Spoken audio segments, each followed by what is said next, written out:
Jadi kalau suwon dari ngaji niki kersane jenengan tambah yakin bahwa sholat itu mi'rajul mukmin, sholat itu cara kita mi'raj tenggene ketemu Allah Subhanahu wa taala. Terus niki sing kula beto amit niki kitab karangane Syekh Mahfud At-Turmusi. Niki masih tentang tahiyat. Makanya kalau sukani muqaddimah ziyadatul bayan ba'da asna ala tilkal hadrah bitahiyat. Kula waos ya. Dados ketika Rasulullah sallallahu alaihi wasallam mi'raj niku singkat cerita akhirnya ketemu wonten hadrah ilahiyah.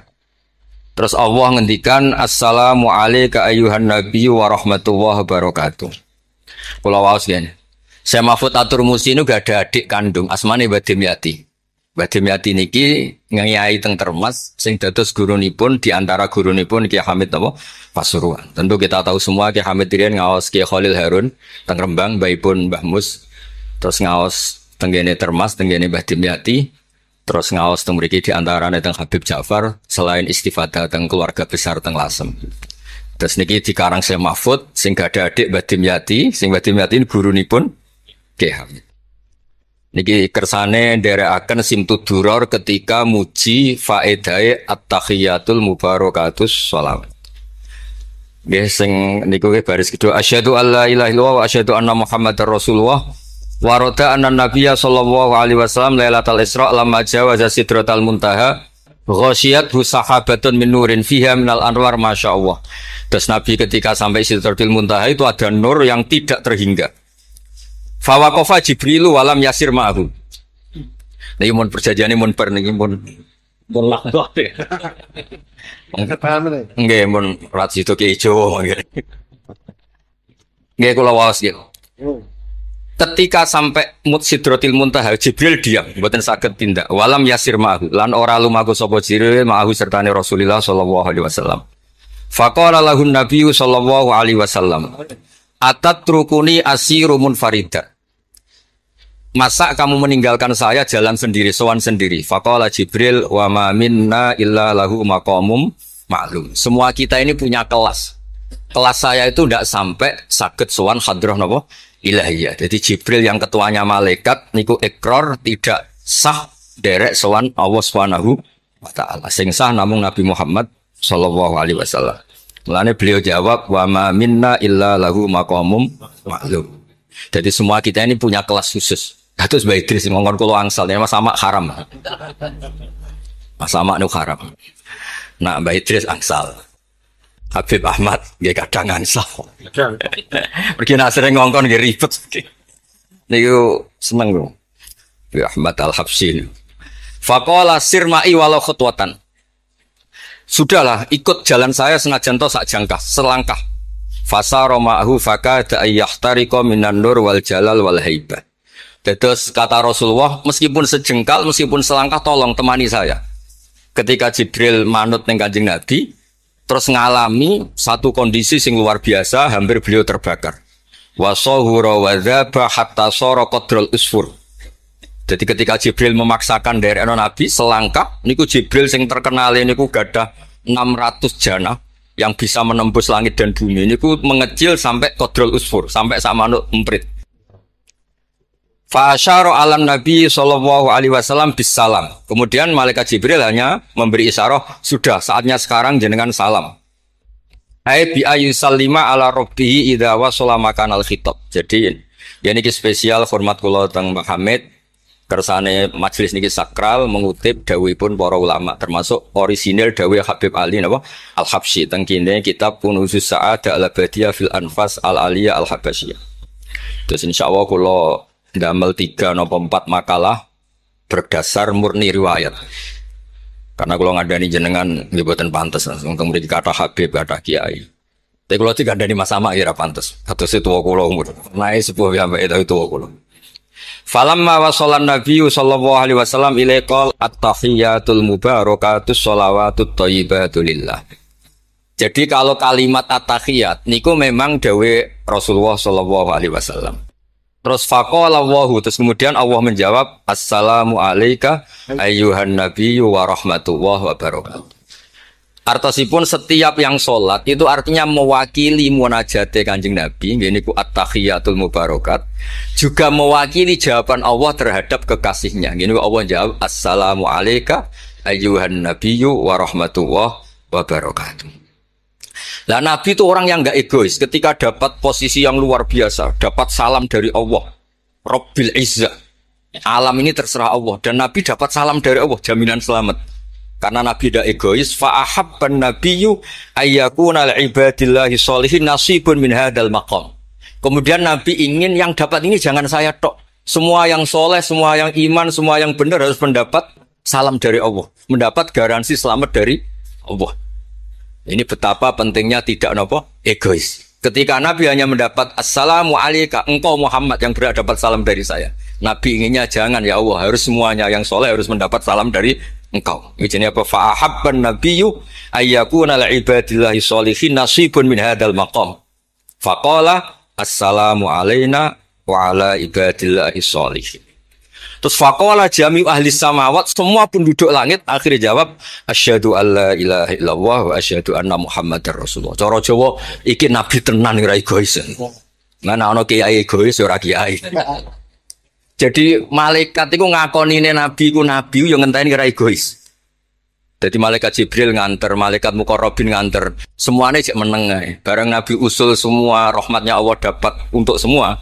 Nabi mereka ngakui asyhadu alla ilaha illallah wa asyhadu anna muhammadar rasulullah. Terus sah nggih sah. Hadza wa inna ma lam yahsul lin nabi sallallahu alaihi wasallam mislu ma hasala li Jibril minal masyaqqa wa adami taqah li anna nabiyya sallallahu alaihi wasallam muradun wa matlubun. Kenapa Jibril yang raisul malaika? Ya saya ulang lagi, kenapa Jibril yang raisul? Ternyata sampai Sidratil Muntaha mengecil dan hampir terbakar dan sampai seperti burung emprit, burung terkecil. Ya karena Jibril itu tidak yang dipanggil. Wong ora diundang kok teko.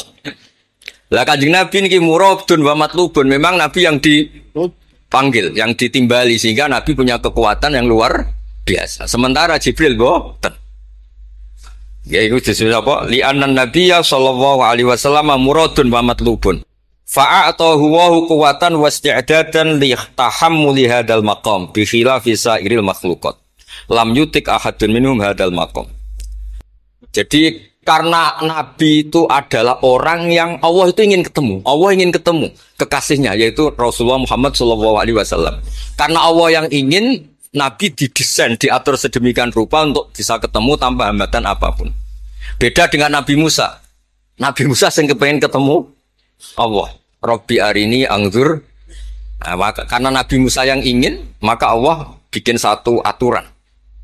Ya delok gunung sik, bareng gunung itu delok falamma tajalla rabbuhu lil jabali ja'alahu dakka wa kharra Musa shaib. Terus ini bedanya Rasulullah sallallahu alaihi wasallam kalian Nabi Musa. Walidzalika lamma tajalla wa 'alal jabal ingkadda wa ghara fil ardi wa kharra Musa shaiqan minal jalal li anna Musa muridun wa talibun wa Muhammadan wa anna Muhammadan muradun wa matlubun wa farqun kabirun bainal maqamain. Terus ini yang menjadikan Rasulullah sallallahu alaihi wasallam niku ummi. Ummi niku lugu. Lugu niku ora pati mikir. Dados Nabi itu syaratnya ummi, Nabi sing ketuane Nabi syaratnya ummi. Ummi itu tidak punya keinginan, tidak punya versi. Karena tidak punya versi ini, Allah yang tertarik. Lah itu jenenge matlub. Nah Nabi Musa boten pangeran mau diwarai, dadi ra diruwet Nabi Musa nu ra diruwet. Niku lho cerita full. Nabi Musa niku kan kepengen mendapat Taurat. Sedawuhe pangeran, ya sudah kamu nemuin saya di Turi Sina. Setelah nemuin di Turi Sina, beliau mojok itu terus munajat sama Allah terus bilang saya ini sudah mendapat Taurat. Kata orang Bani Israel lan nu'mina laka hatta narawaha jarra. Tidak bisa, saya tidak punya bukti Allah nemuin Anda. Maka kita tidak akan iman kepada Anda sebelum kita juga melihat Allah ngasih Taurat kepada Anda. Gentenan Allah yang tersinggung. Wong tidak nabi kok minta ketemu. Wah, sambar beledak mati ya. Bareng mati ini Nabi Musa sing gentenan marahi pangeran. Ya Allah, engkau ini gimana? Orang-orang ini tak ajak supaya jadi saksi bahwa saya nerima Taurat. Kok malah mati saksi saya siapa? Tolong dong dihidupkan lagi. Jenengan piye maksudnya piye? Wong saksi kok dipateni. Jadi mulang pangeran lho. Akhirnya duripno meneh. Nabi Muhammad mboten nate. Nabi Muhammad tuh orang yang hubungannya dengan Allah niku taslim, tafwid, pokoknya napa nderekno kersane Allah Subhanahu wa taala. Itu yang menjadikan napa orang yang banget isyak tenggene Allah Subhanahu wa taala. Terus kersane niki memperkuat napa redaksi Simtuduror sing istilahno ba'daan asna alatil kal hadrah bi at-tahiyatul mubarakatus sholawatut thayyibatu.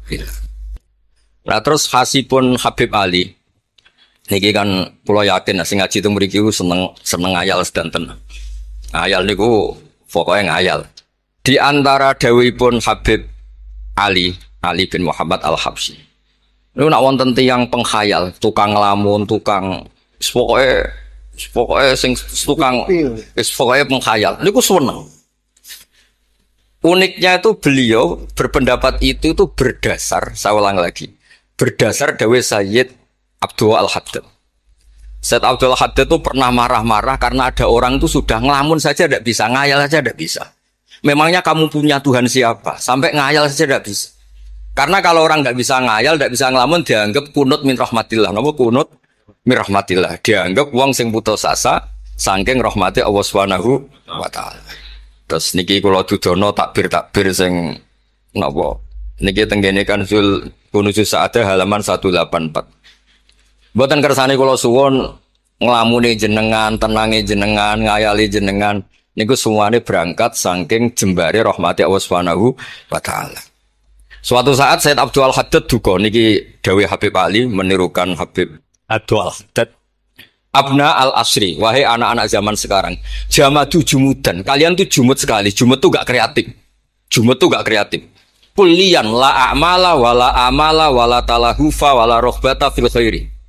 Yamurru alal insan waktu doyan la amala wala amala pakai hamzah. Sekedar ngelamun ora iso. Jadi kula suwun semuanya harus menghayal Gus Warga untuk bidadari ayu, gak ngamuah, gak jaluk blonjo, pokoknya ngayal. Wala aqalla minal amal idza fatal amal ya. Ini wala aqalla minal amal pakai hamzah idza fatal amal. Kalau kamu tidak bisa mujahadah semalaman, paling tidak kamu ngayal. Suatu saat aku jadi hamba yang baik, suatu saat jadi wali formal.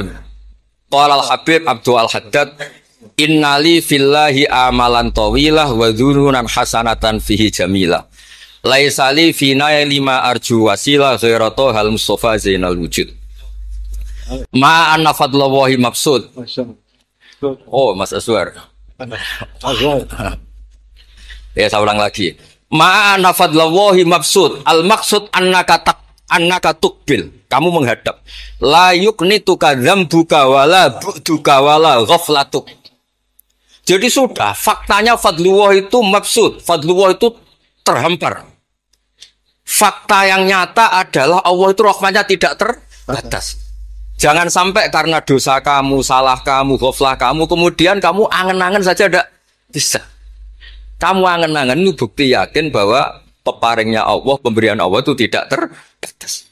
Ya, saya ulang lagi marahnya Sayyid Abdul Al-Haddad. Yamurru alal insani waktu doyan la amala wala amala pakai hamzah wala aqalla minal amal idza fatal amal.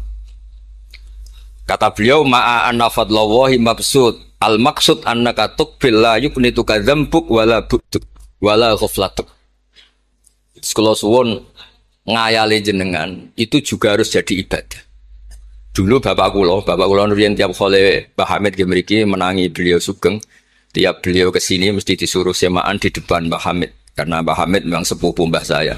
Bapak saya itu hafal Quran. Itu nak ana wong awam ngopi terus guyang-guyu bapak senenge ra karuan. Kiai ora pejabat ora senenge ra karuan. Nah, kata Mbah Mun guru saya, kata Mbah Mun, ngono ku yo ora wedi suul khotimah, malah repot dadi kiai wedi suul khotimah barang.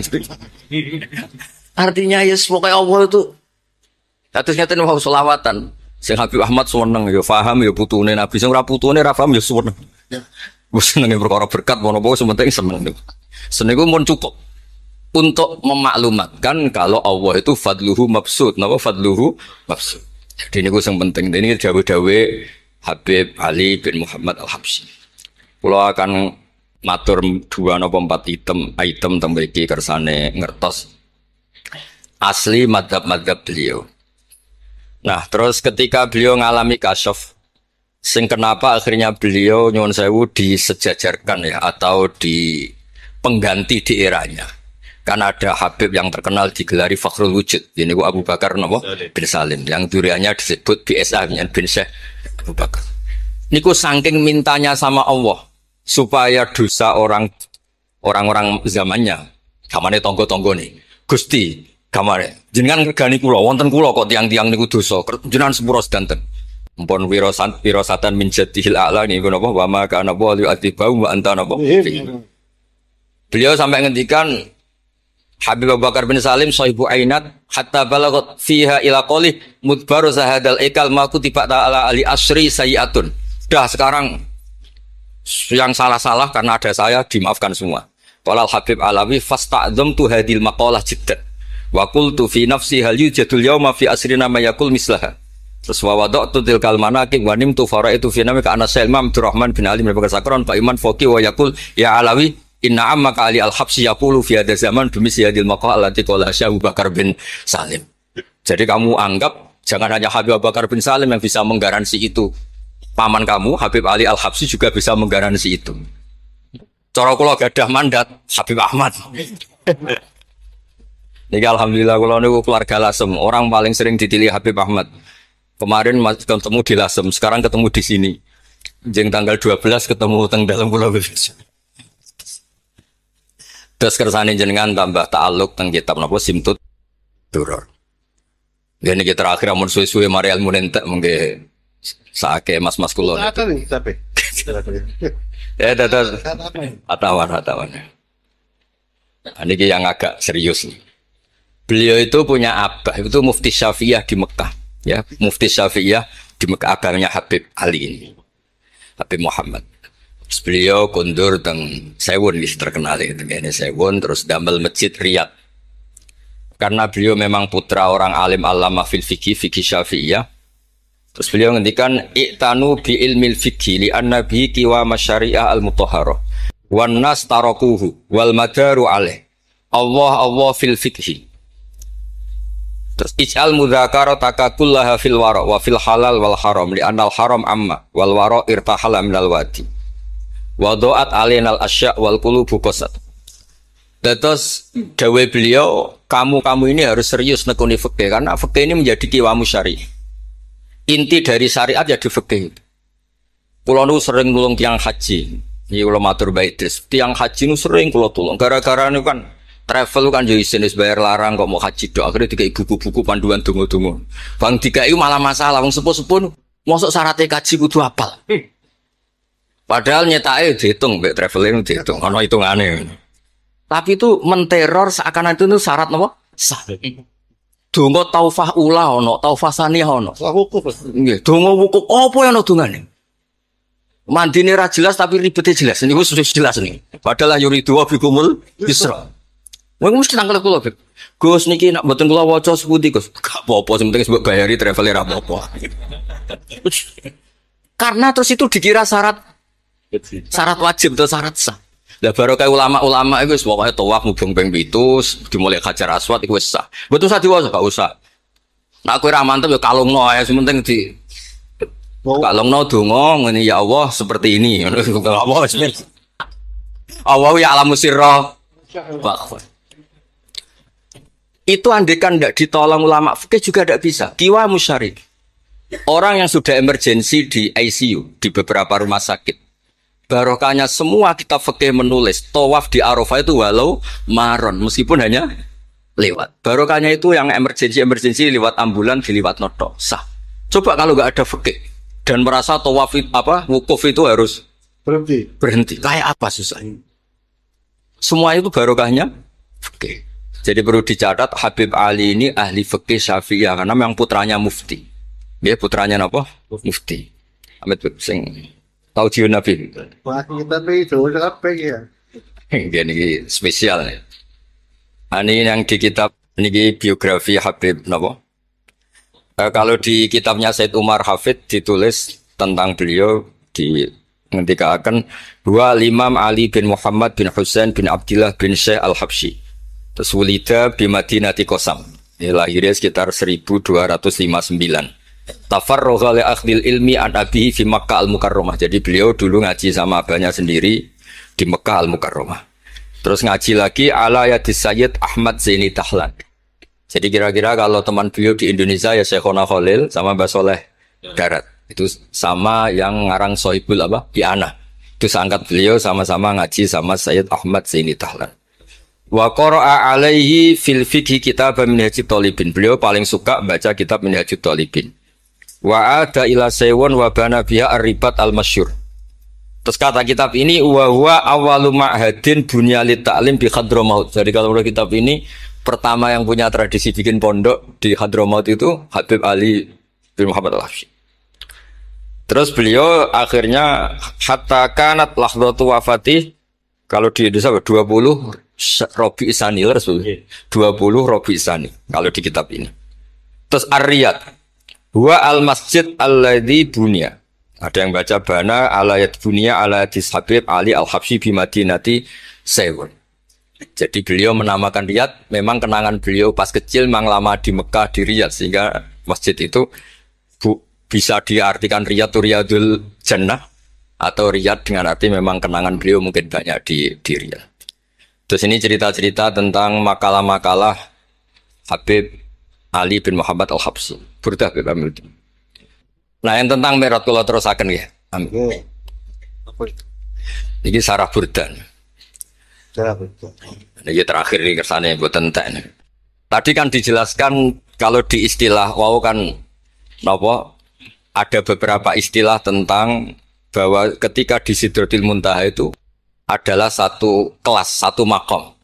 Sing kata beliau apa lam yatajasar ahad, dan siapapun tidak berhak ngomong, tidak berhak komentar karena makom yang tahu itu hanya Allah dan Rasulullah SAW. Kalau istilah burda itu fahusta kulla fakhairin ghaira mustarakin wa justa kulla maqamin ghaira mustahab. Ini kula wasif. Bismillahirrahmanirrahim. Fa'auha ila abdihi ma auha. Qala ya Aisyah, aturidina an ta'lami ma la ya'lamuhu Jibril wala Mikail wala nabiyyun mursalun wala malakun muqarrabun. Aisyah, bagaimana mungkin Anda tanya sesuatu yang Jibril saja tidak tahu? Jadi Aisyah itu tanya, jenengan ketemu Allah piyambakan terus bakas sopo? Jelas gak bakas pilpres. Proposal ya buatan bakas koalisi. Fakolat.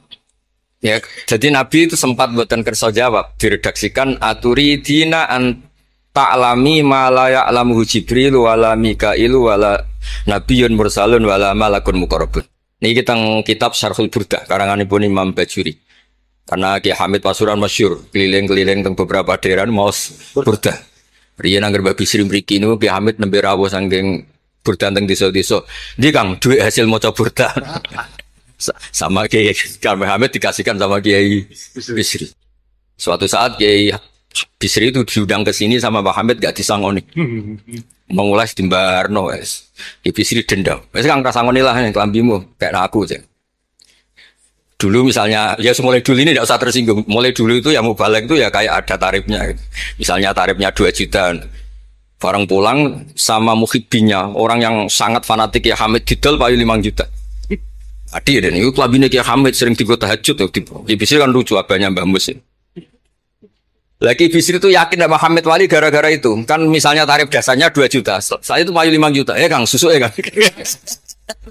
Itu bionanya Wali. Jadi memang dulu itu mbah saya, Kiai Bisri, Mbah Hamid itu semuanya udah mondok di Ormas dulu. Wes kecil-kecil kan. Kecil saya itu menangi Mbah Hamid. Mbah Hamid kalau di Lasem ya guyon kecil-kecil kan ya karena mulai kecil di Lasem. Nah ini Sayyidah Aisyah karena kanjeng Nabi garwane berani tanya sesuatu yang Jibril saja tidak tahu, Mikail saja tidak tahu. Singkat cerita Nabi itu gak kersa jawab. Faqalat as'aluka bi Abi Bakrin illa ma'alam tani. Tak kandak nomor tuamu nak rambut terangno. Sekolahane kono ngadepi bojo repot. Kanjeng Nabi lho diteror. As'aluka bi Abi Bakrin illa ma'alam tani. Secara Jawa tak kandak nomor tuamu ora gak terang. Bakare mertuane kanjeng Nabi. Terus faqala inni lama kuntu qaba qausaini qultu Allahumma innaka adzabtal umam ba'duhum bil hijar wa ba'dhum bil masi wa ba'dhum bil khasfi Fama antafa ili bi ummati. Sunnatuka, tren ya cara bahasanya, tren jenengan kalau ngadepi ngomong dosa disiksa. Ada yang jenengan kayak antemi watu, ono sing jenengan tenggelamkan apa-apa. Jadi pola ya, saya cara sakniki pola. Pola umum. Kalau ada orang dosa itu trennya polanya jenengan itu jenengan siksa. Ada yang jenengan tenggelamkan, ada yang jenengan antemi watu macam-macam. Terus lalu fama antafa ilun bi ummati. Pulau kepentak lalu dengan umat saya jenengan semudi. Mosok podo wae niki dialeke Kanjeng Nabi kalian Allah Subhanahu faqala unzilu alaihim ar-rahmah min ananis sama wa ubaddilu sayyi'atihim hasanat wa man da'ani minhum lababtuhu wa man sa'ani a'taituhu wa man tawakkala alayya kafaituhu wa fid dunya asturu alal usad wa fil akhirah usyaffi'u kafihi walau la annal habiba yuhibbu mu'atabata habibih lama hasabtu ummatak. Andekan kata Allah, pokoknya kowe ora kembar cara Jawa, kamu itu spesial. Kamu itu spesial. Saya tidak akan memperlakukan umatmu kayak umat para nabi dulu.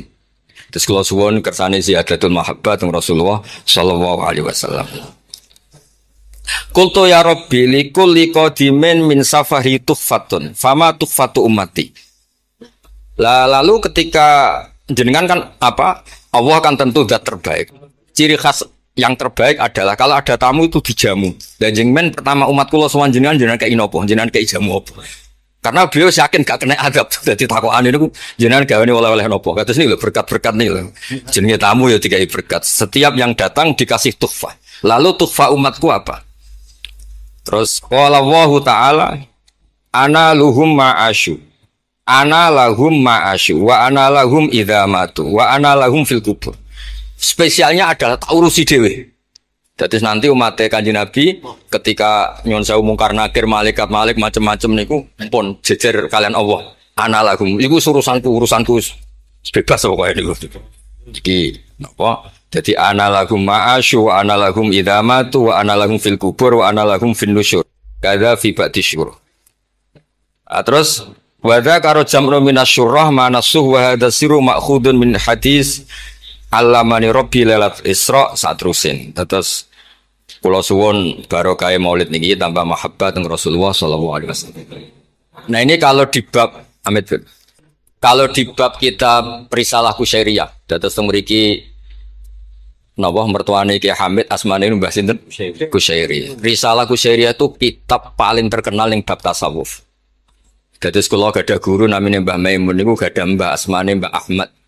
Niku nate ngaos teng Sayyid Umar Syato, kakakipun Sayyid Abi Bakar Syato.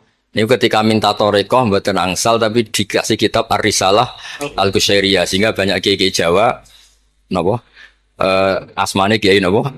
Kusyairi. Itu kalau di Risalah Kusyairiyah dibabkan di Kitabul Itsar. Itsar itu tidak egois. Nabi Ibrahim ngono gagahe, semua nabi kan gagah-gagah. Nabi Nuh gagah, tukang maksudno kaume. Top lah kowe. Nabi Ibrahim Khalilur Rahman. Tapi ketika ada adab, ketika ada hisab, ketok egois. Kabeh muni nafsi. Setiap dimintai syafaat, engkau Khalilur Rahman, engkau ini itu, nafsi. Hanya Rasulullah Shallallahu Alaihi Wasallam yang meskipun ada haulul mauqif, ada dahsyatnya kayak apa kiamat, Nabi tetap menghentikan analah. Saya sanggup memberi syafaat. Karena apa? Nabi tahu betul Allah yang disembah di dunia juga Allah yang sama di akhirat. Yang rahmannya tidak terbatas. Yang Allah tetap Rahman Rahim. Makanya Nabi terus menghentikan fa ahmaduhu bimahamida allamani ya Rabbi. Sebagian riwayat fa akhiru lillahi sajidan. Terus secara konstitusi kalau akhirat itu kan sudah selesai. Tapi siapa yang bisa membatasi Allah Subhanahu wa ta'ala? Allah di akhirat tetap nggak bisa dibatasi oleh aturan apapun. Dan Nabi tahu betul kalau Allah itu rahmatnya tidak terbatas. Makanya Nabi tetap pede mawon fa akhiru lillahi sajidan. Asalnya Allah ngendikan masyhur ya Muhammad irfa' ra'sak wasal tu'ta wasfa' tusyafa. Nabi minta apa? Hak syafaat. Dan Allah suka karena ada kekasihnya, ada orang yang tetap memahami Allah sebagai yang warahmati wasiat kulase. Ketika Nabi lain sudah bilang nafsi. Makanya banyak ulama yang mengatakan Ahmad, Fatus Habib Ahmad, fa Ahmadu min ghairi. Jadi fa Muhammadun Ahmadu min wairihi. Jeneng kula nggih Ahmad Baudin.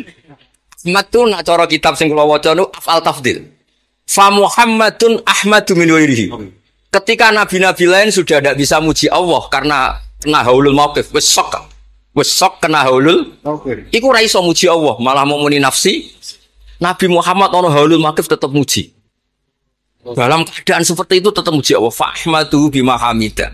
Makanya ketika kitab itu fa Muhammadun Ahmadu min wairihi. Rasulullah Muhammad saja yang lebih memuji Allah daripada yang nabi yang lain. Jadi ketika nabi yang lain sudah terkunci mulutnya karena panik, Nabi Muhammad tetap sakit muji Allah Subhanahu wa taala. Dan itu dibentukkan kita yaitu syafaatuhu sallallahu alaihi wasallam. Terus kitab sing kula waos wau otoritatif wonten saking napa dawuh Habib Ali, saking kitab Kunuzus Sa'adah Al-Abadiyah, wonten Sarah Burda dan ada beberapa kitab sing jelas niku adat guru-guru kita niku musalsal ila Rasulillah sallallahu alaihi wasallam.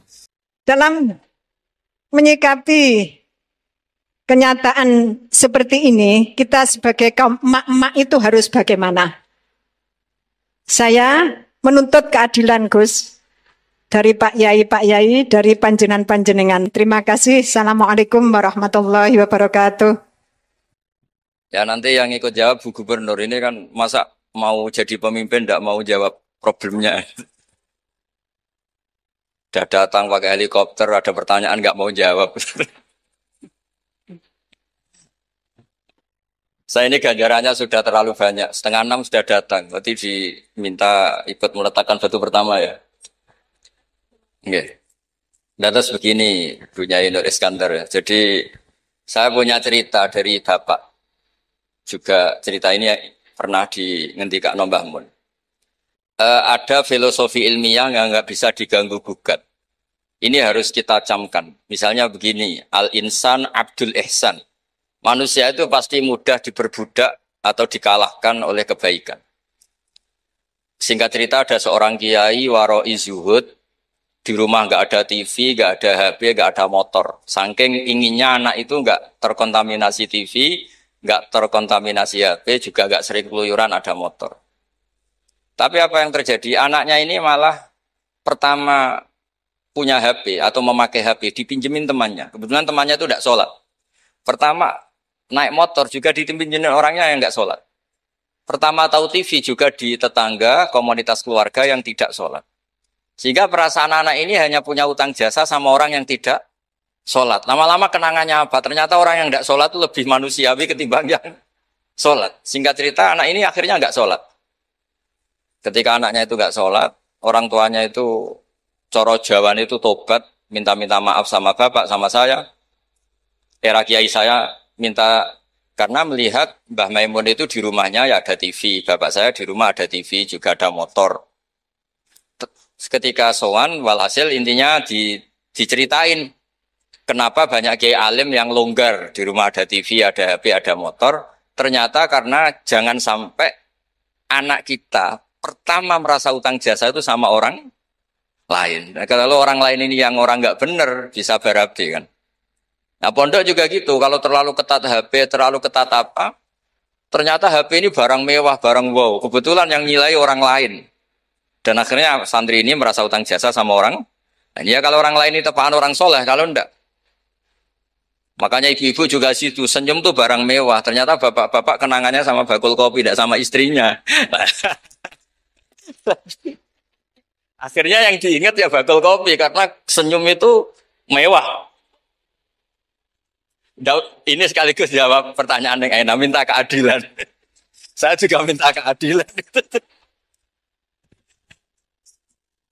Ya itu sudah komplit jawaban itu sudah. Pokoknya kita kondisikan al-insan abdul ihsan. Jadi itu tidak bisa ndak.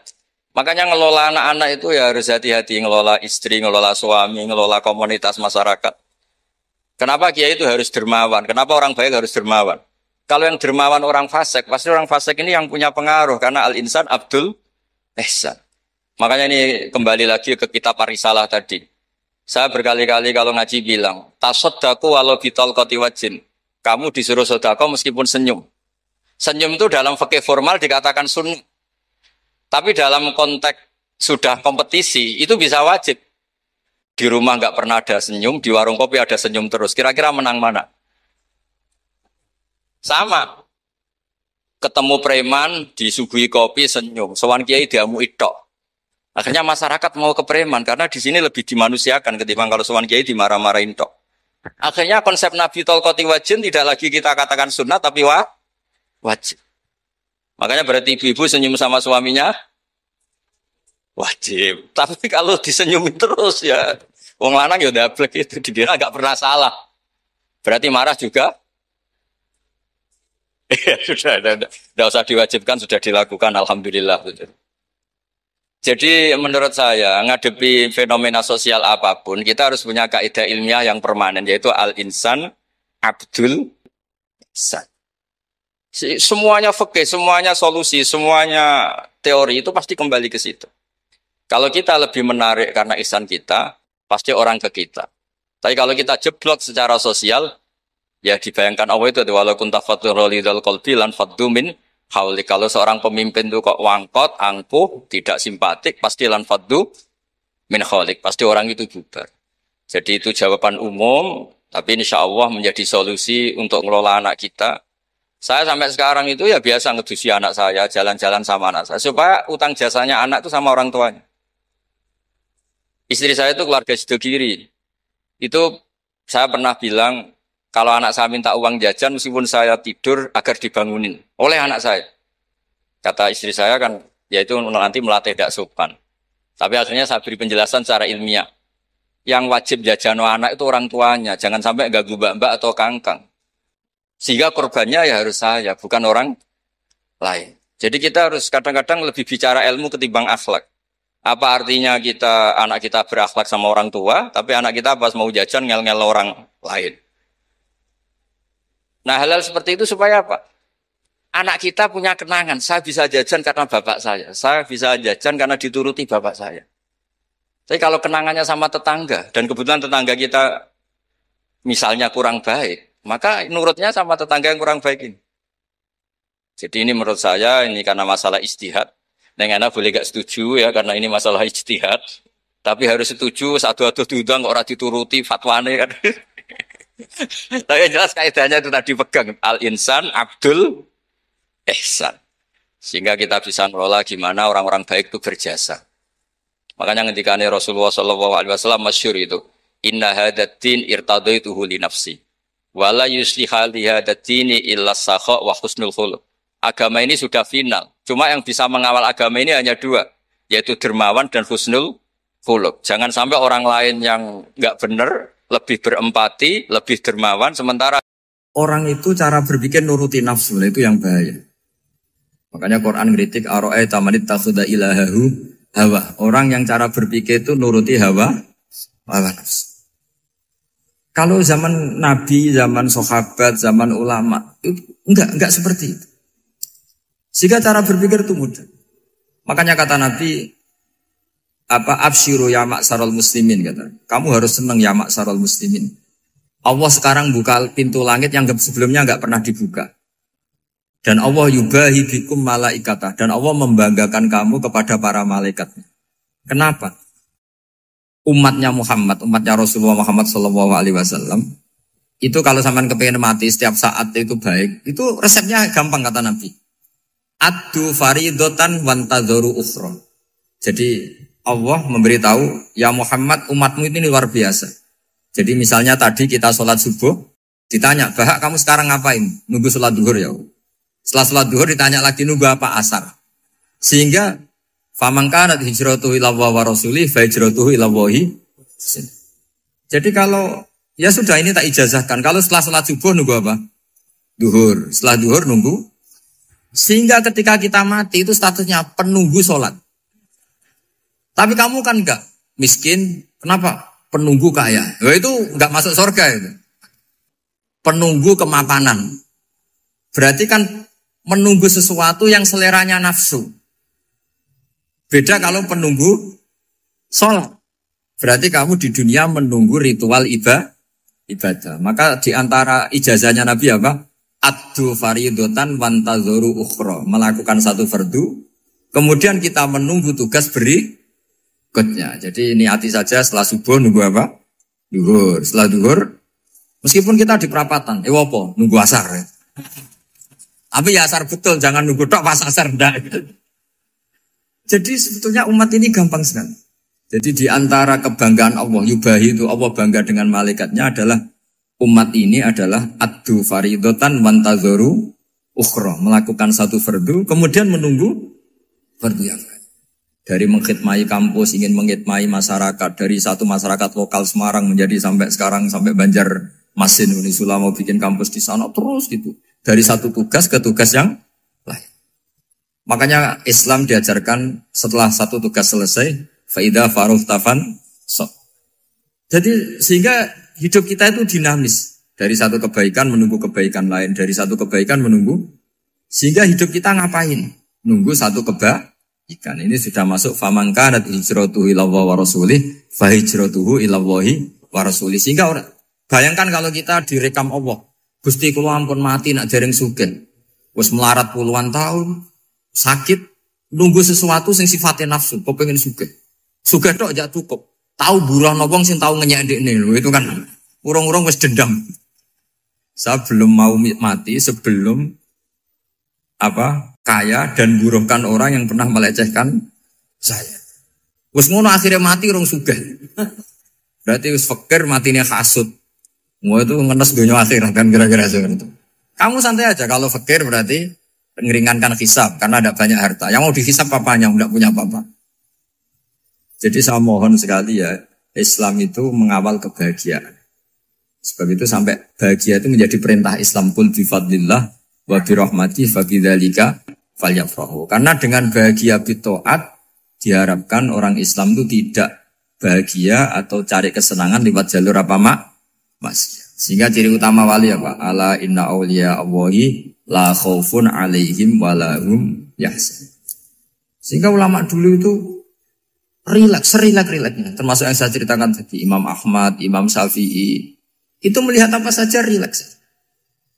Ya tadi kalau disenangi orang ya barokah, punya kawan kebaikan. Nak dineng ya barokah dineng di gedingi tonggo rada utang, ngeranjuk tulung gitu. Jadi rileks saja. Masyhur itu Imam Syafi'i ngendikan waman asaa ilaika faqat atlakoka. Orang yang berbuat buruk sama kamu, hakikatnya adalah membebaskan kamu. Atlako itu apa? Membebaskan.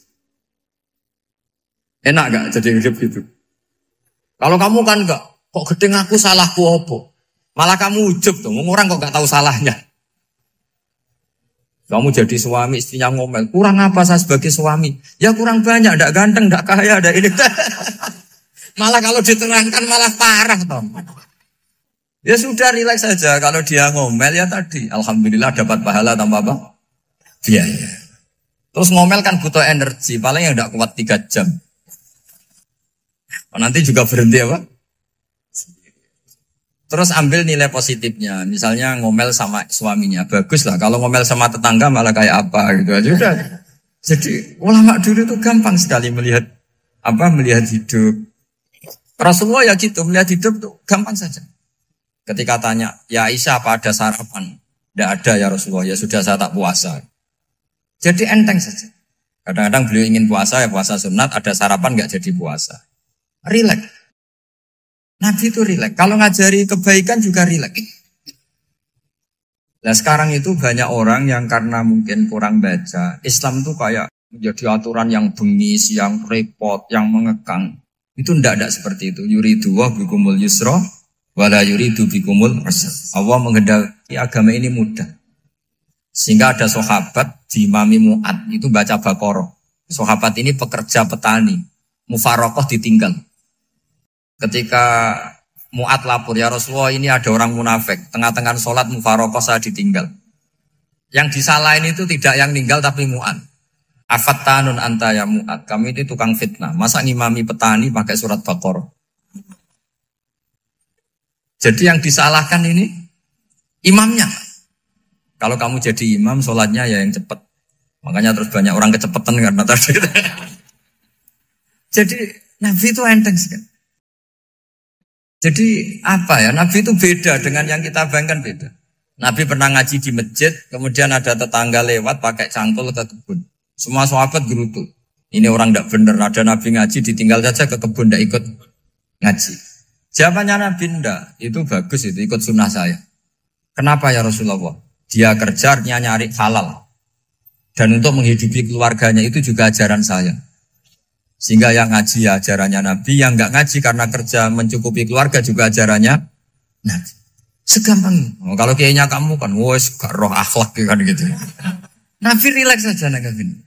Sampai bisa lihat itu di Ihya, di bab Fadhailul Kasbi.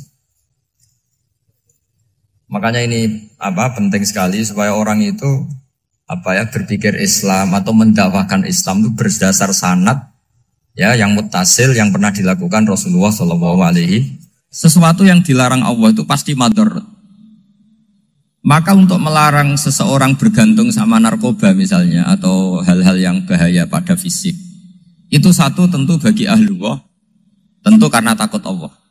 Tapi banyak masyarakat yang memang benar-benar bisa meninggalkan narkoba karena efek buruknya ganja. Bahwa itu mengakibatkan sakau, mengakibatkan tidak sadarkan diri, mengakibatkan kebangkrutan ekonomi macam-macam. Sehingga mereka benar-benar benci sama yang namanya narkoba. Jadi di antara manhajul Quran itu kalau mentakbih, memburuk-burukkan maksiat itu mesti dikritik innahu kana fahisyah. Innahu kana fahisyata wa maqta wa sa'a sabila. Innahu kana fahisyata wa sa'a sabila. Diulang beberapa kali. Sehingga dibutuhkan kecakapan untuk menganggap satu hal yang buruk itu fahisyah, sesuatu yang enggak rasional, sesuatu yang tidak positif, sesuatu yang pasti berdampak negatif. Sehingga kalau misalnya tadi dibacakan oleh Qori, kuntum khaira ummatin ukhrijat linnasi ta'muruna bil ma'ruf wa tanhauna 'anil munkar.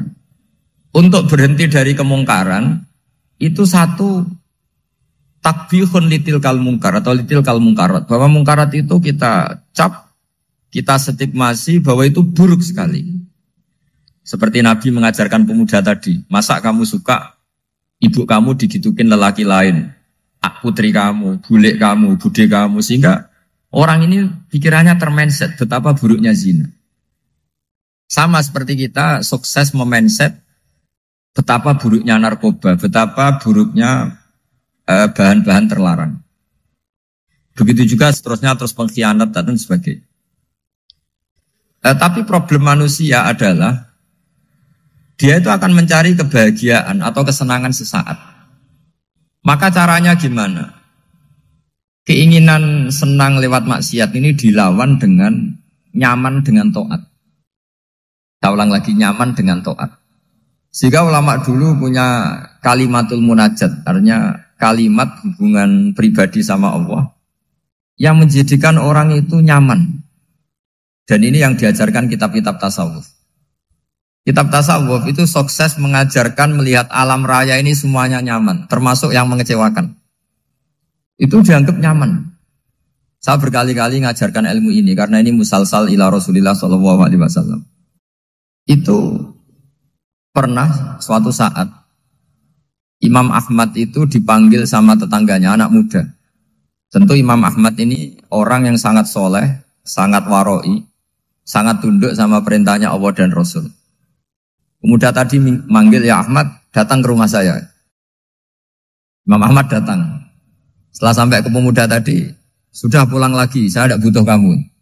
Pulang lagi. Setelah sampai rumah dipanggil lagi, ya Ahmad, datang lagi. Datang lagi. Oh, saya tidak jadi butuh, pulang lagi. Sampai 3 kali.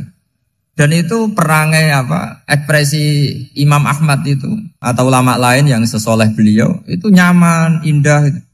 Beliau tetap senyum-senyum, nyaman. Beliau tidak tersinggung, tidak terprovokasi, ya pokoknya tidak tersinggung, kelihatan nyaman. Lama-lama pemuda ini terus tanya, ya Ahmad, kamu saya perlakukan seperti ini kok tidak tersinggung? Kamu senyum-senyum saja, happy-happy saja. Jawabnya Imam Ahmad itu unik. Wahai pemuda, saya kamu panggil itu senang sekali. Karena kata Nabi, kalau kamu iman dengan Allah dan Rasul, maka hormatilah tetangga. Jadi saya senang. Karena nuruti perintah Allah untuk menghormati tetangga. Jadi tidak ada urusannya dengan kamu. Kagetnya kayak apa? Jadi dipanggil tetangga ya senang karena melakukan perintahnya Allah dan Rasul, yaitu ikramul jar. fal yukrim jarahu. Disuruh pulang, kamu ingin saya pulang, ya saya pulang. Disuruh datang, ya saya datang. Jadi saya tidak tersinggung, saya tidak ada urusan dengan kamu. Urusan saya dengan Allah Subhanahu wa ta'ala. Itu kalau bapak-bapak istrinya ngomel terus sabar itu ya bagus.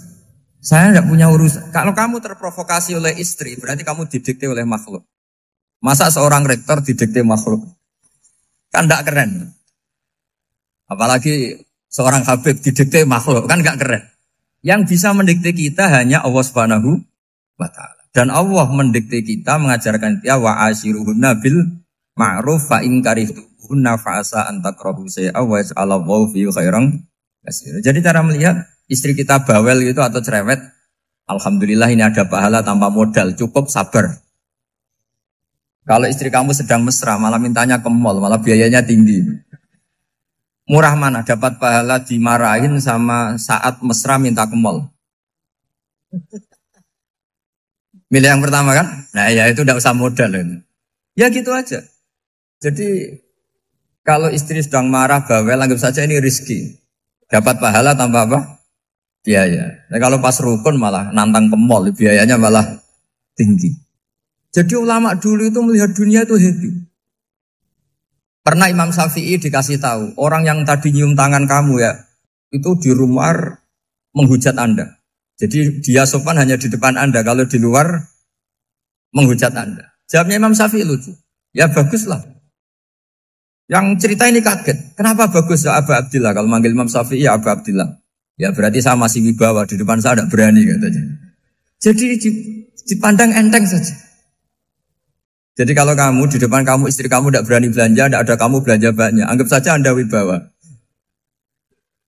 Jadi enteng saja. Pernah Imam Syafi'i dikasih tahu, separuh dari kampung Anda itu gak suka kamu. Ya baguslah. Kenapa?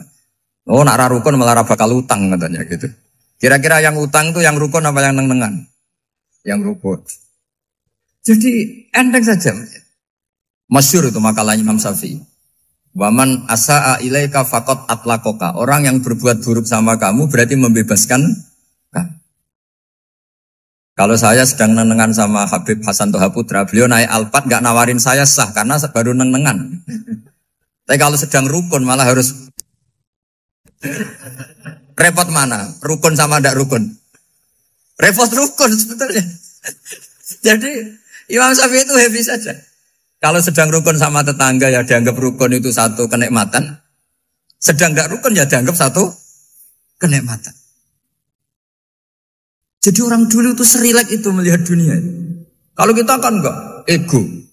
Wah saya ini suami kok dimarahin istri. Wah ini egonya bangkit.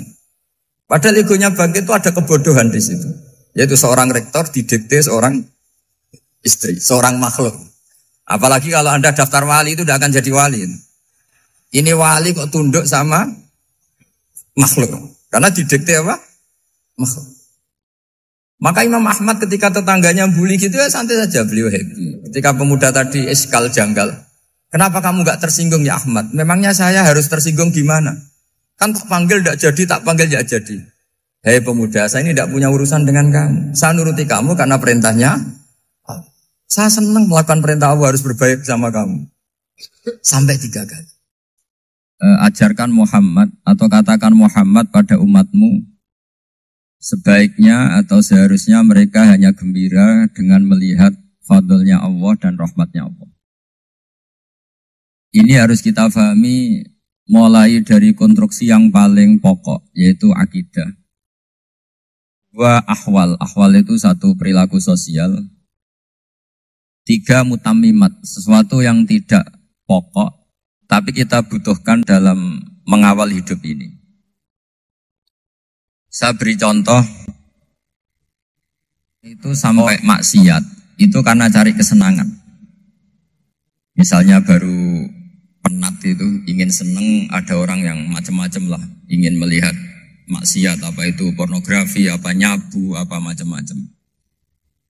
Itu sebetulnya agama punya konsep yang luar biasa, yaitu seharusnya seseorang itu gembira.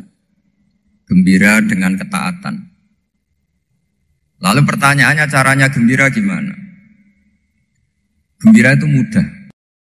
Jadi misalnya kamu sujud sama Allah Subhanahu wa taala. Terus cara berpikir begini.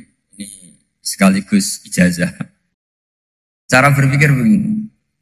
Ya Allah, ini kata Sayyidina Ali, kafani izzan an aku nalaka abdan wa kafani fakhron an takuna li robban.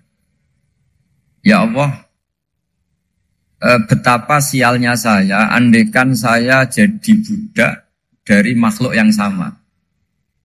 Misalnya sampean itu seorang kiai atau rektor atau doktor atau orang terpelajar, kemudian kamu jadi budak atau hamba dari makhluk yang setara. Betapa hinanya saya. Maka kata Sayyidina Ali, ya Allah saya ini cukup bahagia, cukup bangga karena jadi budak, jadi hamba dari zat yang super atau yang maha super. Jadi kok Allah Subhanahu wa ta'ala. Sehingga ada kebahagiaan yang luar biasa karena menjadi hambanya Allah Subhanahu wa ta'ala. Setelah bangga dengan jadi hambanya Allah, maka kita akan malu. Malu misalnya kok saya bahagia itu nunggu melihat pornografi, melihat maksiat. Itu terus menjadi malu. Kenapa saya bisa didikte oleh hal-hal seremeh itu? Ya, kita malu karena didikte oleh hal-hal yang seremeh itu. Karena kita didikte oleh nafsu. Jadi izzatun nafsi, satu harga diri seseorang itu harus dihidupkan untuk hanya tunduk kepada Allah Subhanahu wa ta'ala. Sehingga Nabi itu melatih satu logika tarkul ma'asi. Nabi itu dulu ketika ada seorang pemuda yang ya karena mungkin pemuda ya, dia itu mau masuk Islam, tapi uniknya kata pemuda tadi, saya masuk Islam tapi asal dibolehkan bebas zina. Jadi ini agak sableng gitu. Jadi mau masuk Islam syaratnya dibolehkan apa? Zina atau free sex gitu. Karena orangnya agak hiper. Itu Nabi tidak langsung mengancam dengan neraka enggak. Ketika mau pamit gitu semua sahabat melarang. Mah itu jangan, kamu jangan suan Nabi. Itu permintaan yang enggak masuk akal. Setelah lama ditahan terjadi kegaduhan di masjid, Nabi dengar itu ada apa itu? Itu ada pemuda yang mau masuk Islam tapi yasta'dzinuhu fi zina. Tapi mereka minta izin Nabi untuk tetap boleh zina. Kata Nabi, pemuda itu suruh masuk, suruh menghadap saya. Ketika menghadap Nabi, saya ulang lagi ketika menghadap Nabi, Nabi mengajarinya itu luar biasa. Nabi tidak langsung mengancam dengan neraka atau dengan azab tunda. Tapi kata Nabi, atuhibbuhu li ummik. Kamu suka kalau ibu kamu itu jadi demenannya orang banyak. Oh enggak ya Nabi, yang demen ibu saya tak bacok kan. Karena ini ya agak preman, di mana-mana orang nakal agak preman. Terus atuhibbuhu li bintik. Kamu suka kalau putri kamu ya digitukan orang-orang. Oh ya enggak Nabi, yang gitukan putri saya tak bacok. Atuhibbuhu li kholatik. Kamu suka kalau bule kamu digitukan. Atuhibbuhu li ammatik. Kamu suka kalau saudara bapak kamu digitukan. Nabi itu mengeset ya. Cara sekarang itu cuci otak mungkin. Nabi itu meluruskan otaknya anak muda itu. Betapa buruknya zina. Cara bahasa Arab ditakbih. Betapa buruknya zina. Kamu suka kalau korbannya ibu kamu, putri kamu, bude kamu, bule kamu. Sehingga orang itu matur ya hasbuka ya Rasulullah. Ini sudah cukup. Saya tidak pernah melihat sesuatu seburuk zina. Jadi fa'alqallahu fi qalbihi bughdha zina. Kemudian Allah meletakkan di hatinya, menanamkan benci zina. Sehingga akhirnya pemuda tadi menjadi iffah, menjadi menghindari zina. Artinya begini ya, ini mungkin yang lolos dari para kita sebagai dai, kita tidak belajar banyak tarbiyahnya Rasulullah Shallallahu Alaihi Wasallam. Jadi kalau kita benci maksiat, itu jangan hanya ditakhzir, ditakutkan neraka itu enggak. Jangan hanya itu. Tapi di logika. Jadi kalau kita menghindari maksiat, itu selain karena takut azab, itu ada logika. Ada rangkaian pikiran yang menjadikan kita anti satu perbuatan apa maksiat. Jadi misalnya gini ya, kira-kira ginilah kalau contoh gampang itu. Ada orang gitu ya, nyanyi dengan pakaian yang mungkin pornografi. Mungkin pemuda-pemuda ingin melihat itu, tapi bisa diobati gini. Kok enak dekne mergawe kok tak bayar, ya aku kehilangan duit. Meskipun dengan logika yang agak serampangan, yang penting menjadi kita ini punya harga diri untuk tidak tergantung hal-hal seperti itu. Sehingga Nabi itu cara menggambarkan tadi mulai atuhibbuhu li umma, kalau ibu kamu jadi demenannya orang lain. Pemuda tadi bilang yang demen ibu saya mau saya bunuh. Ditambah lagi atuhibbuhu li bintik. Bagaimana kalau korbannya putri kamu, bule kamu, bude kamu. Sehingga terus si pemuda tadi betapa buruknya zina. Betapa murahnya zina. Akhirnya pemuda tadi al-qawwa fi qalbi bughda zina. Terus kemudian pemuda tadi itu sangat membenci dengan apa? Berzina. Nah, pikiran-pikiran seperti ini harus kita tanamkan. Harus kita tanamkan supaya orang itu benci melakukan maksiat. Karena satu memang takut sukhtuwah, takut dibendu Allah atau dibenci Allah. Dua, memang logika kita mengarahkan tidak maksiat. Saya beri contoh ya, betapa pentingnya mindset ya, cara berpikir. Orang itu menjadi kikir itu karena nganggap hidup itu lama dan uang itu penting. Kalau zaman Nabi itu sederhana kalau melihat hidup. Pernah suatu saat Nabi itu punya jatah makan karena Nabi itu hidupnya juga pas-pasan. Jadi Nabi itu unik.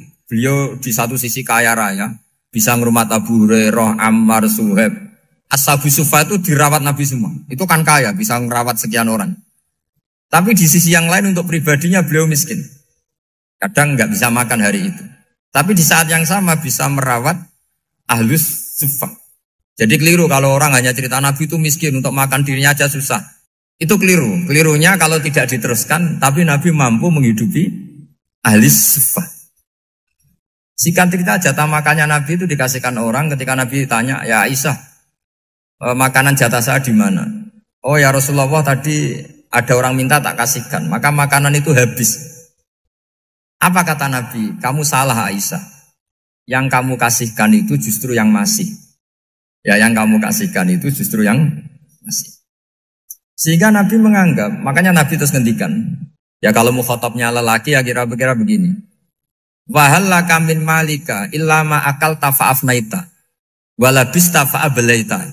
Terus hanya watasaddaqta fa'abqaita kata Nabi. Harta kamu ya kamu makan kemudian ke WC jadi kotoran atau punya pakaian mewah nanti rusak. Watasaddaqta fa'abqaita. Ada yang kamu sedekahkan yaitu yang abadi sampai akhir.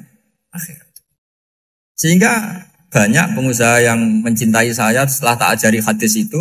Misalnya punya uang 1 miliar karena dia spekulan atau pedagang rawan bangkrut, disedekahkan ke masjid 50 juta, yaitu yang abadi. Jadi kalau suatu saat bangkrut, dia masih punya uang 50 juta di akhirat. Jadi Nabi itu mengajari sedekah itu apa? Ya sedekah itu pengabadian uang. Kalau kita kan enggak, bilang sedekah itu nguras uang. Itu pikirannya setan, dan pikirannya orang Islam. Itu cara berpikir setan, bukan cara berpikir umat apa? Sehingga Sayyid Ali Zainal Abidin itu kalau ada orang minta, kemudian beliau ngasih, itu beliau bilang gini, marhaban biman hamala zati ilal akhirah. Matur nuwun nggih jenengan sembeto sangu kula nada. Jadi dianggap teller saja. Orang yang minta uang beliau itu dianggap tukang nyatet bank ini.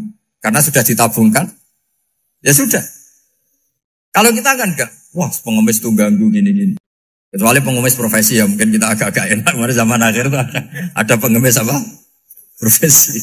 Jadi repot. Terus tak beri contoh lagi kebahagiaan ketika kita milih Islam moderat. Islam kita diajarkan guru-guru kita, utamanya oleh guru kita Mbah Maimun. Saya juga sering ketemu beberapa ulama dunia, termasuk Habib Umar. Saya juga ikut sowan ke sini pas beliau sama Habib ini Hasan Toha Putra di sini sama. Orang-orang moderat itu cara berpikir juga luar biasa indah. Beliau pernah cerita ya, beberapa ulama lah. Banyak yang cerita itu. Saya pernah diceritani seorang alim. Ketika ada orang ekstremis itu, mau ngebom di tempat maksiat. Kebetulan yang maksiat itu kebanyakan ya orang Islam. Karena di negara yang mayoritas Islam. Ditanya sama Syekh Sa'rawi itu. Syekh Sa'rawi itu mufassir top di mana? Mesir. Ini mau tak habisin karena mereka orang Islam kok maksiat terus. Terus ditanya sama Imam Sa'rawi, laumatu ala khini ma'asihim aina masiruhum. Kalau mereka mati dalam keadaan maksiat, mereka kemana? Ya ilan nar, mereka pasti masuk neraka. Terus ditanya sama Imam Sa'rawi, wahal masiruhum ilan nar muradun nabi amlan. Punya umat maksiat kemudian mati masuk neraka, itu yang diinginkan Nabi apa enggak? Ya tidak aja. Ya sudah, enggak usah dibom, ditunggu tobatnya kata. Karena kalau mati dalam keadaan itu ke neraka dan itu tidak yang diinginkan Rasulullah Sallallahu Alaihi Wasallam. Terus ekstremis ini menjadi tobat, tidak berpikir ekstremis mas. Jadi orang itu harus berpikir mindset yang baik. Meskipun kadang berpikir baik itu ya agak-agak kacau. Ada seorang wali majdzub itu kalau berdoa agak kacau, tapi nggak bisa dibantah. Masyhur itu doa itu. Ini sekaligus ijazah, tapi kalau sebelum wali nggak boleh. Itu datang ke makamnya Rasulullah SAW. Terus doanya itu begini. Ya Allah, sekarang terserah engkau. Ya Allah, sekarang terserah engkau. Jika saya kamu jadikan orang soleh, jika saya engkau jadikan orang soleh, maka surra habibuk, maka kekasihmu ini senang. Yang susah musuhmu yaitu setan. Tapi kalau engkau menjadikan saya orang fasik, maka yang susah kekasihmu, yang senang musuhmu. Jangan punya dua pilihan itu. Wah itu kan doa tapi kayak teror itu.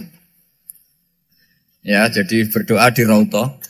Wah itu mesti mandi itu karena agak-agak maksa Tuhan itu. Ya Allah, engkau punya dua pilihan. Jika saya jadi orang soleh, maka kekasihmu ini senang. Musuhmu yang susah yaitu setan. Tapi jika saya jadi orang fasik, maka musuhmu yang senang, kekasihmu yang susah. Mohon terserah jenengan, mau menyenangkan kekasihmu, apa menyenangkan musuhmu gitu. Kira-kira gimana? Kalau tertarik boleh doa itu dipraktekkan. Tapi kayaknya kalau copy paste itu gak keren, apa? Jadi dulu orang itu muamalah sama Allah dan Rasul itu rileks. Rileks itu nyaman karena ya tadi Qul bi fadlillah wa bi rahmati fa bidzalika falyafrah. Sehingga Imam Izzuddin bin Abdissalam itu ngendikan innal ladzina yarmunal muhsanatil ghafilat. Di antara kebaikannya ibu-ibu atau mbak-mbak ini harus berstatus ghafilat. Perempuan-perempuan pelupa. Ghafilat itu pelupa. Pelupa dari kenikmatan maksiat sehingga mereka in dengan taat. Misalnya ada ibu-ibu atau mbak-mbak atau juga bapak-bapak tahajud, kemudian nyaman dengan tahajud itu. Kira-kira terbersit enggak ingin maksiat? Enggak kan, karena sudah nyaman dengan tahajud, dengan taat. Maka dibutuhkan kenyamanan dalam beribadah. Sebab itu ala bidzikrillahi tatmainnul qulub. Makanya saya termasuk kiai yang setiap ngaji itu happy, seneng. Karena ini untuk kampanye. Senang dengan ngaji, dengan taat itu sudah luar biasa. Kayak apa kalau mereka senangnya kalau nunggu melakukan maksiat. Jadi termasuk bentuk perlawanan kita terhadap maksiat adalah usahakan kamu tuh bahagia, senang dengan taat. Istiqnas billah, mu'anasah billah, farah billah, itmi'nan tumaknina billah. Sehingga ini mencukupkan kita tidak berkebutuhan maksiat. Meskipun kita ya manusia, pasti suatu saat atau sudah pernah maksiat. Serasa diceritakan lah, gue semesti gitu. Lah orang-orang dulu itu orang yang sukses mengelola bahagia ma Allah wa billah walillah. Jika wali-wali dulu itu jadi wali itu tidak mesti karena ibadahnya banyak itu enggak. Mereka orang yang ibadahnya itu biasa. Biasa-biasa sekali. Ulama-ulama dulu ibadahnya biasa sekali. Tapi qulubuhum ma Allah, hatinya itu ma Allah. Itu ada seorang wali, itu jadi wali, Umar bin Abdul Aziz, yang dikenal Khamisul Khulafa. Khamisul Khulafa. Di luar Khulafa Ar-Rasyidin 4, di antara yang soleh adalah siapa? Umar bin Abdul Aziz. Itu ketika mau meninggal, itu senangnya bukan main. Itu semuanya nangis, beliau senang. Terus tanya, kenapa kamu senang? Memangnya saya kalau mati itu kemana aja? Ila khairi madhubin ilah, kezat terbaik. Timbang urip mbek kowe bulet atau mbek arhamur rahimin kan. Yaitu Allah Subhanahu. Jalaluddin Ar-Rumi ketika mau meninggal itu muridnya nangis semua. Beliau marah. Kamu harusnya pesta karena saya mau ketemu kekasih saya, malah kamu tangisi. Goblok sekali kamu katanya. Jadi orang-orang dulu itu luar biasa. Karena tadi mereka tidak ingin ketemu Allah itu dianggap problem. Harus sesuatu yang membahagiakan. Makanya wali-wali itu kalau berdoa begini. Wa khairu ayyami yauman alqa fih, dan jadikan hari terbaikku adalah hari ketika saya ketemu engkau ya Allah. Pernah dengar doa itu? Wa khairu ayyami yauman alqa fih, dan hari terbaikku adalah hari saat ketemu engkau. Aman kan enggak? Sampai mati ku wedi. Saya tidak tahu wedi dosa apa wedi Israel apa wedi malaikat siapa? Mungkar Nakir. Sebenarnya tidak perlu seperti itu. Karena cara pandang Nabi itu ini bisa dipraktekkan. Kalau kamu orang baik, mati artinya apa? Ya baik. Karena husnul khotimah. Kalau kamu orang yang buruk, itu kata Nabi, anggap saja mati itu akhir dari keburukan kamu. Nak kowe urip terus, malah maksiat terus. Maka Nabi itu kalau ngajari kita berdoa gini, Allah maj'alil hayata ziyadatan li fi kulli khairin wal mauta rohatan li min kulli syarri. Ya Allah, kalau saya hidup, ya anggap saja ziyadah fi kulli khairin, berpotensi nambahi kebaikan. Kalau saya mati, anggap saja ini akhir dari segala keburukan. Maka saya berkali-kali, hanya tradisi ulama-ulama NU, ulama-ulama pesantren, ya ada hanya NU, pokoknya ulama-ulama alim, itu kalau ada orang mati, orang nakal gitu mati, ini saya gitu, itu hadirin mesti gak terima. Wapi nanti wong wakal. Tapi dipaksa sama kiainya, saya gitu, lama-lama dipaksa. Saya gitu, padahal yang hatinya kiai, wis ra iso maksiat meneh, wis saya gitu. Karena dengan mati berarti saya sudah tidak bisa maksiat lagi. Jadi Nabi melihat hidup dan mati itu segampang itu. Kalau al-hayata ziyadatan li fi kulli khairin wal mauta rohatan li min kulli syarr. Coba kita ke depan itu kan ada potensi zina, potensi korupsi, potensi maksiat. Yang bisa menghentikan potensi itu apa coba? Mati ya, udah pinter ya. Sudah maju berani mati. Berani. Tapi jangan di sini ngel-ngelo panitia. Artinya yang selama ini kita risau dengan kematian, dengan apa? Nabi ngajari kita tadi. Allah mas'alil hayata ziyadatan li fi kulli khairin wal mauta rohatan li min kulli syarr. Ya Allah, jadikan hidup ini sebagai bekal menambah kebaikan, dan suatu saat kalau saya mati, semoga itu akhir dari segala keburukan. Jadi artinya Nabi itu ngajari kita itu positif terus. Sama seperti ulamanya tadi. Nak lagi rukun mbek tonggo ya sanggep ae kanca kaapian. Nak nenengan ben ra utang ngoten. Jadi pokoknya penak terus itu. Nak bojo lagi ngamuk alhamdulillah gak ngajak blonjo. Nak pas rukun ya alhamdulillah kok lagi rukun. Jadi gampang semua. Makanya ada seorang alim itu ngendikan begini, ada yang tanya. Saya tuh dulu ketika kaya, teman saya sering main ke saya. Setelah saya miskin, gak ada teman-teman yang ke saya. Dikira si Habib ini kebetulan orangnya Habib, itu mendukung keluhan dia. Ternyata enggak. Si orang alim itu bilang gini, malah bagus toh gitu. Kowe wis melarat buruhe wong. Ya sudah kamu miskin, buruhnya orang lain. Misalnya tukang manol di pasar atau tukang becak. Kemudian teman-teman kamu datang, malah kamu malu tuh jadi tontonan. Bagus kalau mereka lupa, pas kamu miskin tidak ada yang lihat katanya. Jadi apa ya, dianggap enteng saja gitu. Akhirnya orang ini nggak jadi ngeluh. Selama ini kan kita ngeluh ya, ketika miskin teman-teman nggak datang. Coba kalau mereka datang pas kamu buruh bikin foto di orang lain, mantan bos buruh, malu gak? Milih datang kepada? Nggak lah, sudah bener itu. Jadi ulama dulu itu makanya sering baca biar tahu solusi hidup. Jadi ulama dulu tuh gampang sekali melihat kehidupan itu. Gampang sekali, indah, gampang. Kebahagiaan ini pula yang harus kita latih dalam melakukan ketaatan. Tapi memang obsesi saya terbesar atau cita-cita saya terbesar memang setiap ngaji saya ingin orang mukmin semuanya itu bahagia. Dengan bahagia itu mereka tidak neko-neko ingin mencari kebahagiaan lewat jalur apa maksiat. Sehingga dalam konstitusi ulama yang ditulis di kitab-kitab usul fikih, dan itu kitab yang saya kaji, selalu saya kaji, itu membela-bela sesuatu yang mubah itu sampai luar biasa. Karena melihat mubah itu, misalnya Anda tidur itu berstatus mubah, Anda bermain catur berstatus mubah, Anda rileks sama teman jagongan semalam dengan teman rektor atau dosen atau yayasan itu, melihatnya bukan mubah, tapi tarkul maksiyah. Misalnya saya semalaman asik musamarah itu jagungan malam sama Habib Toha Al-Munawwar. Itu Allah ngitungnya bukan, wah ini jagungan ngalor ngidul, tidak penting tuh, tidak. Malam itu bahak tidak ke dugem, tidak ke tempat maksiat. Sehingga ada ulama yang mengatakan, mubah itu enggak ada. Saya ulang lagi, mubah itu tidak ada. Kan umumnya ulama bagikan wajib, ya kan, haram gitu. Terus diantaranya mubah, sunat, makruh. Ada ulama yang mengatakan mubah itu tidak ada. Kenapa? Logikanya begini, itsma min mubahin illa wa yatahaqqaqu bihi tarku haramimma. Karena tidak ada mubah yang Anda lakukan kecuali saat itu pasti ditinggalkannya sebuah keharaman. Misalnya Anda sedang jagungan sama istri di luar, di rumah, asik di rumah semalaman. Mungkin bahas hal-hal yang ringan.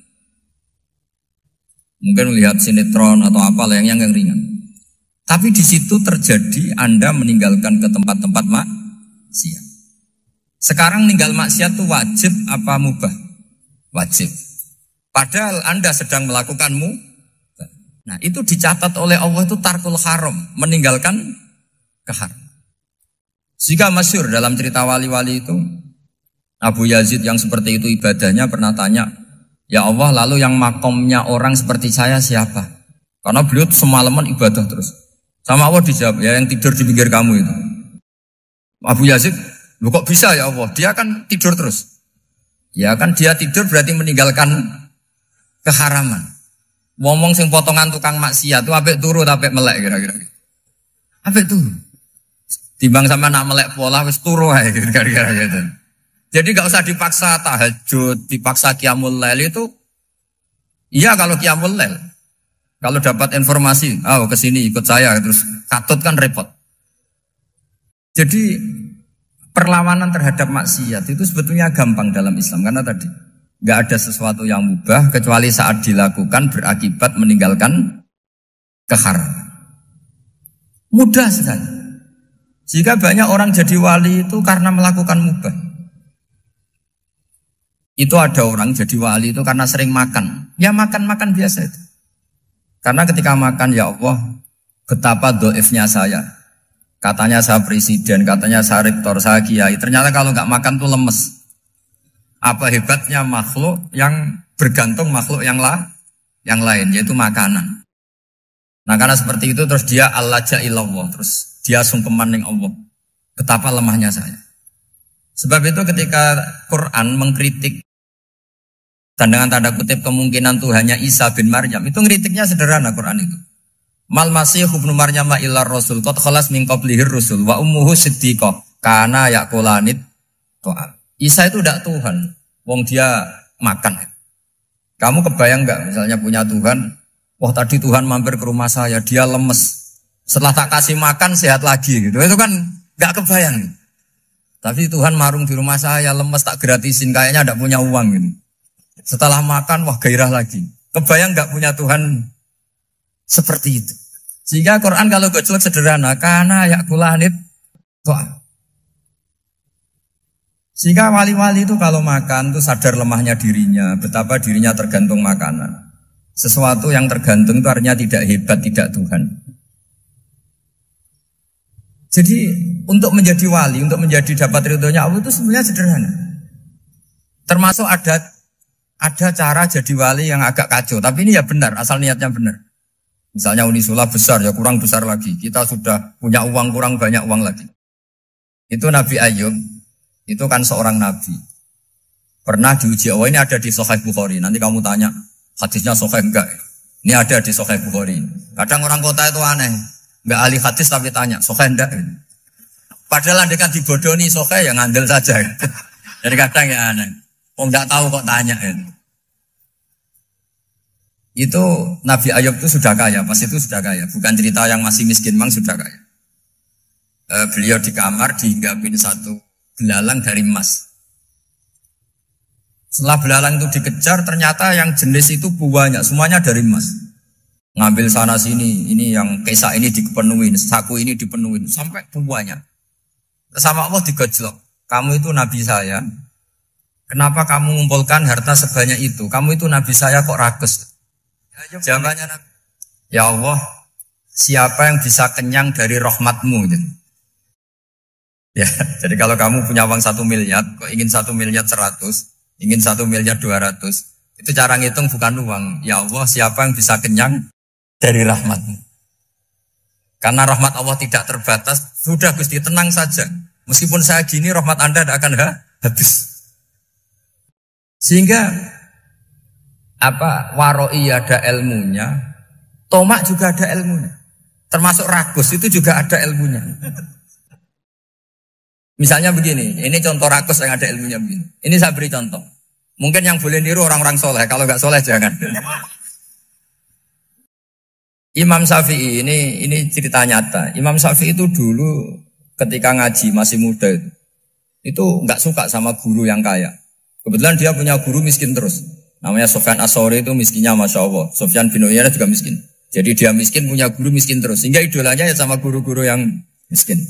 Suatu saat guru-guru ini menyarankan dia ngaji Imam Malik. Imam Malik itu kaya raya. Itu babutnya Imam Malik kalau diinjek itu mata kakinya tidak kelihatan saking halusnya. Kalah Indonesia lah kalah. Imam Malik tuh gaya. Kalau ngaji di kursi tinggi terus pakai bukhur itu, pakai dupa Arab yang mahal. Pokoknya mewah kali Imam Malik. Terus dia mulai ini kiai kok kaya. Kemudian setelah beliau alim tanya, saya harus ngaji siapa setelah ilmu jenengan habis kira-kira gitu. Kata Imam Malik, sudah, kamu tidak usah perlu ngaji saya, kamu sudah alim alama. Terus Imam Malik datang ke Baki. Zaman itu Baki itu semacam kayak rentalan ya, semacam Grab lah kalau dulu. Mana kafilah yang mau ke Irak? Ya sudah terus, oh kita mau ke Irak. Ini antar ke Muhammad bin Hasan As-Syaibani. Itu dibiayai sama Imam Malik.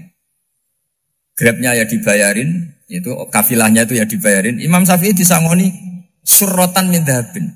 Jadi satu kepes uang dikasihkan. Itu pernah tak hitung semurah-murahnya itu sekitar 60 juta. Imam Syafi'i mulai mikir, kiai yang saya kritik lomo, sing kiai miskin tak puji, gak pernah ngamal kan, tentu orang miskin gitu. Setelah datang ke Muhammad bin Hasan As-Syaibani, beliau itu pakar usul fikih, muridnya Abu Hanifah. Beliau al-usuli, pakar usul fikih. Itu Muhammad bin Hasan As-Syaibani itu kalau ngitung emas, itu di ruang tamu. Uangnya miliaran, emasnya banyak. Dari kota ini dipindah ke kota ini. Emas kalau ngitung di ruang tamu. Bukan di kamar, di ruang tamu. Imam Syafi'i tambah kaget. Imam Malik kayak gitu sudah saya soal malah ini kaya raya. Setelah Imam Syafi'i kelihatan kaget, digojlok sama Muhammad bin Hasan As-Syaibani karena beliau senior. Atajabu min hadza, kamu aneh melihat ini? Iya. Kenapa? Ulama kok kaya raya. Terus kata Muhammad bin Hasan, ya sudah, uang ini tak kasihkan orang-orang fasik, binti gue demenan, gue nyabu, gue macam-macam. Oh jangan, nanti dipakai maksiat. Pun jenengan mawon sing suka. Semenjak itu Imam Syafi'i rubah mindset. Jadi kalau kampus ini ingin akreditasi A, ingin mulia, ingin apa, kamu ridho. Kalau yang punya prestasi seperti itu adalah orang-orang fasik. Ridho enggak? Enggak kan? Maka didoakan ini. Nah itu namanya berpikir secara usuli. Kamu jangan hanya nuruti karena berpikir waroi terus kamu benci kekayaan. Tidak bisa seperti itu. Karena pangkat dan kekayaan ketika dikelola secara kesolehan maka akan menjadi energi positif yang luar biasa. Semenjak itu Muhammad bin Hasan As-Syaibani berhasil mendidik Imam Syafi'i. Sampai akhirnya keterusan Imam Syafi'i berpendapat kalau orang Islam bisa bikin rumah tingkat kok punya rumah reok itu haram. Akhirnya keterusan. Kalau bisa jadi bupati kok jadi ketua RT juga haram. Karena al-Islam ya'lu wala yu'la. Islam itu luhur bukan bisa diluhurin. Sehingga rata-rata orang Syafi'iyah termasuk kiai-kiai Indonesia itu rata-rata ya agak-agak politikus. Ya agak-agak kedonyan, mungkin sebagian kedonyan tenan gitu. Karena nggak ridho gitu loh. Kalau kesempatan itu dikuasai orang fasik, kemudian menjadi kekuatan maksi. Coba kalau bupati itu orang yang fasik, kemudian programnya supaya rakyat seneng semalaman dangdutan yang purno misalnya, supaya rakyat seneng dibolehkan dugem, dibolehkan judi. Tapi kalau yang jabat orang soleh, kan ada beberapa perda yang menolak penyakit apa? Masyarakat. Jadi kamu jangan melihat bahwa kepangkatan ini hanya sebagai alat korupsi, alat otoriter, enggak. Asal kena orang soleh, maka ini menjadi energi kesolehan atau energi positif. Sebab itu ketika Allah muji para nabi yang soleh, diantaranya disifati apa? Faqad ataina ala Ibrahim al-kitab wal hikmata, terusannya wa atainahum mulkan azim. Dan Nabi Ibrahim dan keluarganya tak kasih kerajaan yang besar. Nah sekarang masih banyak orang yang cara pandang ngapain bikin Unisula yang megah, ngapain berambisi punya akreditasi A dan sebagainya. Menyoal seperti itu salah secara usul fikih. Karena secara usul fikih kesempatan yang baik tentu harus diperjuangkan oleh orang-orang yang soleh. Karena ini supaya jadi otoritas yang positif. Itu dulu ada latihannya. Jadi orang dulu itu gampang sekali ketika milih miskin ditanya, kenapa miskin? Saya ingin hisab saya ringan. Tapi ketika mereka kaya, yang soleh, supaya harta ini tidak dipakai orang yang nanti dipakai maksiat. Kita misalnya orang soleh mau pangkat, karena kita ada ridho, kepangkatan itu dipegang orang maksiat, kemudian menjadi energi maksiat. Begitu juga seterusnya. Maka ulama dulu itu rileks. Sampai Senawawi Al-Bantani itu nanti bisa dicek di tafsir. Qul hal yastawil ladzina ya'lamuna wal ladzina la ya'lamun. Beliau muji-muji ulama. Kemudian ada seorang yang agak hasud mungkin. Tanya begini. Hebatnya ulama itu begini-begini. Terus ditanya, tapi kenapa kita sering melihat ulama ngantri proposal di rumahnya bupati? Kan? Sementara bupati nggak pernah datang ke ulama ngaji ihya. Jawabannya Imam Senawawi itu unik. Ya karena ulama itu tahu gunanya uang, sehingga nyari uang untuk pondok, untuk masjid. Sementara bupatinya tidak tahu gunanya ilmu, maka tidak pernah ngaji. Jadi ya ringan saja oleh. Jadi ya sudah seperti itu. Jadi kalau ada ulama kedonyan, anggap saja karena tahu gunanya uang. Jadi kenapa ulama ngantri di kabupaten, bukan bupati ngantri di ulama? Jawabannya karena ulama tahu gunanya uang. Sementara bupatinya nggak tahu gunanya ilmu. Ya, kira-kira gitu lah. Ada ustadz tidak ganteng, kesensem rondo cantik. Karena tahu gunanya ustadz itu. Artinya tahu gunanya kalau saya nikah nanti punya anak jadi gus. Kan dia kiai gitu. Tapi rondonya raro gunanya dia karena miskin gitu. Yang penting kakak tahu. Assalamualaikum warahmatullahi wabarakatuh.